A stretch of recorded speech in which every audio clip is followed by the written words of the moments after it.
베드로후서 성경 강해 1장 12절부터 보겠습니다. 이러므로 너희가 이것을 알고 이미 있는 진리에 섰으나 내가 항상 너희로 생각하게 하려 하노라. 이미 있는 진리에 섰으나 앞에 있는 11절의 말씀을 너희가 이미 알고 그 진리에서 항상 신앙생활하고 있으나 우리에게 지극히 중요한 교훈이기 때문에 다시 생각나게 하기 위하여 베드로가 이렇게 권면한다고 말했습니다. 잠언 22장 6절에 마땅히 행할 길을 아이에게 가르치라. 그리하면 늙어도 그것을 떠나지 아니하리라고 했습니다. 우리가 진리의 말씀을 한두 번 가르치는 것으로 그치지 말고 자주 반복하여 가르쳐 주어야 배운 사람이 그 진리를 잊지 않고 잘 간직할 수 있습니다. 그러므로 성도에게 진리를 반복적으로 가르쳐서 잊어버리지 않고 늘 생각나게 하는 것이 중요합니다. 13절 내가 이 장막에 있을 동안에 너희를 일깨워 생각하게 함이 옳은 줄로 여기노니. 장막에 있는 동안, 장막은 육체를 가리킵니다. 하늘에 있는 영원한 집이 참으로 우리의 집이요 육체는 영원히 임시로 쓰고 사는 장막입니다. 영원히 장막을 떠나 천국의 영원한 집으로 갈 때 장막집은 무너집니다. 일깨워 생각나게 함, 교인들을 경성시키고 진리를 생각나게 하는 것은 주의 종들이 해야 할 중요한 임무입니다. 14절 이는 우리 주 예수 그리스도께서 내게 지시하신 것 같이 나도 이 장막을 벗어날 것이 임박한 줄을 알미라. 예수 그리스도께서 내게 지시한 것은 요한복음 21장 18절에 기록된 대로 베드로가 순교당할 것을 가리킵니다. 장막을 벗어날 것이 임박한 줄을 알미라. 베드로가 본서를 기록할 때 자기의 순교가 임박할 것을 여러 면으로 깨닫고 있었습니다. 주님께서 베드로에게 깨닫게 해주셨을 것입니다. 15절 내가 힘써 너희로 하여금 나의 떠난 후에라도 필요할 때에는 이런 것을 생각나게 하려 하노라. 베드로는 자기가 세상을 떠나면 성도를 가르칠 수 없으므로 떠나기 전에 성도들에게 필요한 진리를 다 가르치려고 힘썼으며 그 가운데서도 중요한 것을 여러 번 반복하여 가르쳐 주므로 자기가 세상을 떠난 후에도 그 말씀이 성도들 마음에서 늘 생각나서 믿음을 잘 지키게 되기를 원했습니다. 육신을 가지고 사는 성도는 누구나 육신의 장막을 벗어놓고 하늘나라에 갈 날이 옵니다. 그러므로 육신의 장막을 떠나기 전에 우리가 하나님 앞에 맡은 바 사명을 다해야 합니다. 사도 바울은 달려갈 길을 마치고 선한 싸움을 싸우고 주님께로 간다고 했습니다. 우리도 자녀들에게 마땅히 가르칠 바를 모두 가르치고 전도해야 할 사람에게 모두 전도하고 봉사해야 할 일이 있으면 다하고 떠나야겠습니다. 우리가 잠시 후에 장막을 벗어놓으면 다시는 일할 수 없고 가르칠 수 없습니다. 또 예수님이 재림할 날도 얼마 남지 않았으니 우리가 화급히 복음에 대한 우리의 사명을 다하도록 힘쓰지 않으면 안 되겠습니다. 16절 우리 주 예수 그리스도의 능력과 강림하심을 너희에게 알게 한 것이 공교히 만든 이야기를 쫓은 것이 아니요 우리는 그의 크신 위엄을 친히 본 자라. 베드로는 그리스도께서 큰 능력으로 강림하신다는 진리를 처음부터 모든 사람에게 가르쳤습니다. 이것은 사람이 공교히 만든 이야기가 아니고 하나님의 크신 위엄을 친히 보고 증거한 것이며 확실하고 진실하다는 것입니다.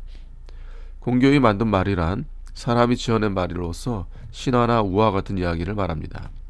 크신 위엄을 친히 본 이것은 베드로가 변화산에서 예수님의 변화된 모습을 보는 것을 말합니다. 17절 지극히 큰 영광 중에서 이러한 소리가 그에게 나기를 이는 내 사랑하는 아들이요 내 기뻐하는 자라 하실 때 저가 하나님께서 하나님 아버지께 존귀와 영광을 받으셨느니라. 베드로는 변화산에서 예수님이 지극히 큰 영광 중에 변화된 모습을 직접 보았고 하나님의 음성을 들었습니다. 그때 예수님의 변화된 모습은 예수님께서 재림하실 때 그와 같이 신령한 몸으로 재림할 것을 미리 보여주신 것입니다. 그때 하늘에서 이는 내 사랑하는 아들이요 내 기뻐하는 자라고 말씀하시는 하나님의 음성을 베드로가 직접 들었고 예수님이 하나님 아버지께 존귀와 영광을 받는 것을 직접 보았습니다. 18절 이 소리는 우리가 저와 함께 거룩한 산에 있을 때 하늘로서 나옴을 들은 것이라. 우리가 저와 함께 거룩한 산에 있을 때 우리는 베드로와 요한과 야고보를 가리키고 저와 함께는 예수님과 함께 그들이 있었다는 뜻입니다. 거룩한 산은 예수님이 변화하신 산입니다. 그때 그들이 하늘에서 나는 하나님의 음성을 들었습니다. 그러므로 예수님의 재림에 대한 예언이 확실하다는 것입니다. 19절 또 우리에게 더 확실한 예언이 있어 어두운 데 비치는 등불과 같으니 날이 새어 샛별이 너희 마음에 떠오르기까지 너희가 이것을 주의하는 것이 가하니라. 더 확실한 예언은 성경에 기록된 예언의 말씀을 가리킵니다. 베드로와 야고보와 요한이 변화산에서 예수님의 변화를 직접 눈으로 보고 친히 하늘에서 나는 음성을 직접 귀로 들은 것보다 기록된 말씀이 더 확실하며 그 예언의 말씀이 어두운 데 비치는 등불과 같이 명확하다는 것입니다. 날이 새어 샛별이 너희 마음에 떠오르기까지, 날이 샌다는 것은 어두움이 물러가고 날이 밝아지는 것을 가리키며 여기서는 신령한 면에 대해 어둡던 것이 점점 밝아지는 것을 말합니다. 샛별이 마음에 떠오른다는 것은 진리에 대한 정확한 깨달음을 가리킵니다. 날이 새어야 샛별이 떠올라 온다는 것은 신령한 면이 밝아져야 진리를 정확히 깨닫게 된다는 것입니다. 날이 새어 샛별이 떠오르는 것에 대해서 몇 가지 실례를 들면 다음과 같습니다. 첫째, 영안이 밝아지는 것입니다. 마태복음 6장 22절에 눈은 몸의 등불이니 그러므로 내 눈이 성하면 온몸이 밝을 것이요 눈이 나쁘면 온몸이 어두울 것이니 그러므로 내게 있는 빛이 어두우면 그 어두움이 얼마나 하겠느냐 라고 했습니다. 성도가 재물에 대한 욕심과 정욕과 사욕을 버리고 죄를 회개해야 영안이 밝아집니다. 영안이 밝아지면 진리에 대하여도 확실한 깨달음이 옵니다. 둘째는 영혼이 자라나야 밝아집니다. 영혼이 자라난 만큼 신령한 세계가 넓어지고 밝아집니다. 또 영혼이 자라난 만큼 진리도 넓고 깊게 또 정확하게 깨닫게 됩니다. 셋째는 주의 말씀에 거해야 신령한 세계가 밝아집니다. 요한복음 8장 31절에 그러므로 예수께서 자기를 믿은 유대인들에게 이르시되 너희가 내 말에 거하면 참 내 제자가 되고 진리를 알지니 진리가 너희를 자유케 하리라 하고 했습니다. 성도가 말씀 안에 거하면 심령이 밝아지고 진리를 확실히 깨닫게 되며 그 진리로 인하여 영이 자유를 누리게 됩니다.